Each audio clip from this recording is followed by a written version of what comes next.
তোমাকে আমি এত করে বলছি যে অযথা রাজকে নিয়ে কোনো চিন্তা করো না। আরে বাবা, ও ছোট মানুষ, আস্তে আস্তে ঠিক হয়ে যাবে। এত চিন্তা করার কি আছে? চিন্তা তো আমার ছেলেকে নিয়ে না, চিন্তা তো আমার তোমাকে নিয়ে।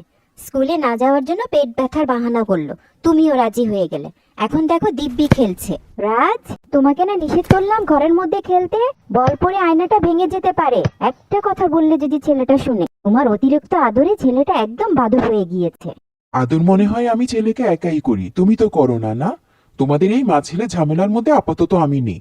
আমার অফিসে দেরি হয়ে যাচ্ছে, আমি গেলাম, তুমি সামলাও। এখন তো তুমি এটাই বলবা। ঠিক আছে, যাও যাও। আজকে যদি তোমার ছেলে কোনো দুষ্টামি করেছে, তাহলে দেখো আমার থেকে খারাপ আর কেউ হবে না। ওরে বাবা রে বাবা, এ কি সর্বনাশ করলাম! আম্মুর এত প্রিয় আয়নাটা ভেঙে ফেললাম। এখন তো আয়নার মতো আম্মু আমাকেও ভেঙে ফেলবে। এখন কি করি? বাবাও তো বাড়িতে নেই। মা তো অনেকবার নিষেধ করেছে এখানে না খেলার জন্য। আম্মু, তুমি বিশ্বাস করো, আমি ইচ্ছে করে ভাঙিনি। বলটা হঠাৎ করে যে আয়নার মধ্যে পড়ে গেছে। দয়া করে তুমি আমাকে এবারের মতো মাফ করে দাও, আমি এরকম আর করব না আম্মু। তুমি আমার এত প্রিয় আয়নাটা ভেঙে এখন বলছো আর করবা না? তুমি ইচ্ছে করে ভাঙোনি। তোমাকে আমি নিষেধ করেছিলাম না এখানে খেলার জন্য? এখানে খেললে যে আয়নার মধ্যে বল পড়তে পারে সেটা তো আমি আগেই বুঝতে পেরেছিলাম, তাই তোমাকে নিষেধ করেছিলাম। তখন আমার কথা শুনোনি। এখন মার খাওয়ার ভয় আর করবো না আম্মু, দাঁড়াও। আমি সত্যি বলছি, আমি তোমার আয়নার মধ্যে মারতে চাইনি। আমি শুধু ম্যারাডোনার মতো একটা গোল করতে চেয়েছিলাম, তাই একটু জোরে মেরেছিলাম। গোল তো হলোই না, উল্টো তোমার আয়নাটাই ভেঙে গেল। এতে আমার দোষ কি তুমি বলো?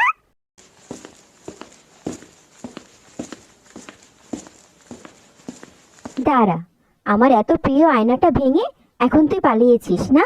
আজকে তুই বাড়ি ফিরে আস। এত দুষ্ট হয়েছে ছেলেটা, ঠিকমতো যদি একটা কথা শোনে। বাবার আদর পেয়ে পেয়ে একদম বাদর হয়ে গেছে। আজকে বাবা ছেলে দুজনেরই বিচার হবে।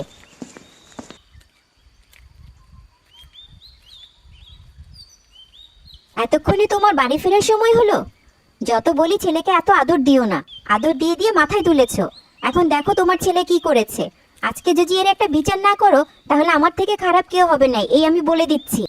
ও, এই ব্যাপার! তোমার এত প্রিয় আয়নাটা ভেঙে ফেলেছে? আসলেই তো ছেলেটা অনেক দুষ্ট হয়ে গেছে। দাঁড়াও, ও আজকে বাড়ি ফিরে আসুক, ওকে কঠিন একটা শাস্তি দিতে হবে। সত্যিই তো, ও এত দুষ্টুমি করবে কেন? এই শোনো, ছেলেটা যে সেই দৌড়ে পালালো, এখনো তো ফেরার নাম নেই। আমার তো ভীষণ চিন্তা হচ্ছে। তুমি একটু গিয়ে দেখো না। এখন তুমি এত চিন্তা করছো কেন? ছেলেকে বলে আদর দিয়ে দিয়ে আমি না বাদর বানিয়েছি। তুমি তো ছেলেকে একদমই ভালোবাসো না, তাহলে ছেলের জন্য এত উতালা হচ্ছ কেন? তোমাকে এত কথা বলতে কে বলেছে? তাড়াতাড়ি গিয়ে আমার ছেলেকে খুঁজে নিয়ে আসো। কখন থেকে না খেয়ে আছে, তাড়াতাড়ি যা। যত দোষ তো বাবাদের, মায়েদের তো কোনো দোষ নেই। ঝগড়া করে বাড়ি থেকে বের করবে তুমি, আর খুঁজে আনতে হবে আমাকে। যাচ্ছি বাবা, যাচ্ছি। তার আগে বলো দৌড়ে পালিয়েছে কোন দিকে, তা না হলে আমি কোন দিকে খুঁজতে যাব। কি রে রাজু, তুই এত হাঁপাচ্ছিস কেন? কি হয়েছে তোর? তোকে কি পাগলা গরু তাড়া করেছে? বেশ বেশ, একদম উত্তম করেছে। ইস, পাগলা গরুর এত সাহস আছে যে পাগলা গরু আমাকে তাড়া করবে? তুমি এত খুশি হয়েও না, পাগলা গরু আমাকে তাড়া করেনি, তাড়া করেছে মা। সেজন্যই তো এভাবে দৌড়ে পালিয়ে আসতে হয়েছে।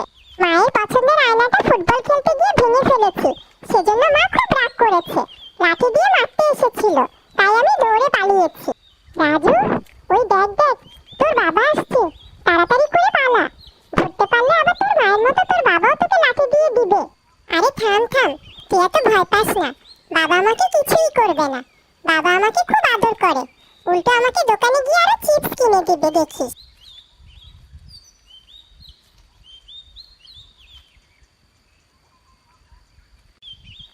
রাজু, তুই গ্রাম থেকে এত দূরে জঙ্গলের এখানে এসে দাঁড়িয়ে আছিস কেন বাবা? আর ওইদিকে তোর মা তোকে খুঁজতে খুঁজতে কান্নাকাটি শুরু করেছে। নে তাড়াতাড়ি বাড়ি চল। আমি এখন বাড়ি ফিরে যাব না বাবা, তুমি মিথ্যে কথা বলছো। মা আমাকে একটুও ভালোবাসে না, মা আমার জন্য মোটেই কান্নাকাটি করছে না। বরঞ্চ বাড়ি ফিরে গেলে মা আমাকে আবার ধরে মারবে। ছি বাবা, মায়েদের সম্পর্কে এভাবে কথা বলতে হয় না। আমি যেমন তোমাকে ভালোবাসি, মাও তেমনি তোমাকে ভালোবাসে। কিন্তু তুমি অন্যায় করলে কি তোমাকে একটু শাসন করবে না? শাসন না করলে তুমি ন্যায় অন্যায় শিখবে কিভাবে? রাজু, আঙ্কেল ঠিকই বলেছে। আমার মাও আমাকে মাঝে মাঝে শাসন করে, কিন্তু আবার অনেক ভালোবাসে। তুই যা, বাড়ি ফিরে যা। সরি বাবা, আমার অনেক ভুল হয়ে গিয়েছে। তুমি আমাকে মাফ করে দাও। আমি এরকম আর করব না। বাড়ি গিয়ে মায়ের শখের আয়নাটা ভাঙার জন্য মায়ের কাছেও ক্ষমা চেয়ে নিব। কিন্তু বাড়ি যাওয়ার আগে তুমি আমাকে একটা চিপস কিনে দিতে হবে। মা আমাকে একদম চিপস খেতে দেয় না। আজকে আমার ভীষণ চিপস খেতে ইচ্ছে করছে। কিনে দিবে তো একটা চিপস বাবা? ঠিক আছে রে বাবা, ঠিক আছে, কিনে দিব। এখন তুই বাড়ি চল। আমাকে চিপস খাওয়া দেখলে মা আবারও রাগ করবে, কিন্তু এবার আমি লুকিয়ে লুকিয়ে খাবো। মা একদম টের পাবে না। যাও, তোমার ছেলেকে এনে দিয়েছি। দরজার পেছনে দাঁড়িয়ে দাঁড়িয়ে লুকিয়ে চিপস খাচ্ছে, তুমি দেখলে রাগ করবে বলে। এখন যাও, ছেলেকে আদর করে ভাত খাইয়ে দাও। আর এই ফাঁকে আমি তোমার জন্য একটা আয়না কিনে নিয়ে আসি। আয়না ছাড়া তো আবার তোমার চলবে না।